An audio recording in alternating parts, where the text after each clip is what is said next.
طب استنى، لان مش بس كده، في نفس الوقت في حاجة تانية بدأت تكبر بشكل مرعب وبسرعة، وهي العمل عن بعد. بس مش شغل من البيت وخلاص، لا ده تحول كامل لطريقة التفكير، طريقة الحياة والشخصية كمان. خليني اقول لك جملة ممكن تغير طريقة تفكيرك. اللي كان لازم زمان يروح الشغل كل يوم، بقى دلوقتي يقدر يشتغل من اي مكان في العالم، من القاهرة، من اسطنبول، من بانكوك، من دبي، من لشبونة. نفس الشغل، نفس الدخل، بس بحياة مختلفة. هنا بقى في سؤال حقيقي: ليه اعيش في بلد غالي وانا ممكن اعيش في بلد ارخص بنفس الدخل؟ طب استنى، ما تستعجلش على الاجابة. في نقطة اهم من كل ده.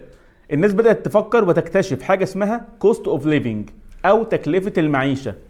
يعني ايجارات بتزيد، اكل بيغلى، مصاريف يومية بتاكل الدخل. حتى الناس اللي دخلها كويس ومرتاح بقت حاسة انها بتجري في مكانها، لازم كل يوم ازود دخلي عشان اقدر اتواكب مع الكوست اوف ليفنج. وده اخطر شعور ممكن يوصل له اي انسان. انا بشتغل كتير وبزود دخلي وبزود شغلي، بس حاسس ان انا مش بتقدم. هنا بالظبط ظهر الجيل الجديد، جيل مش بيسأل اشتغل فين، بس بيسأل اعيش فين وانا شغال.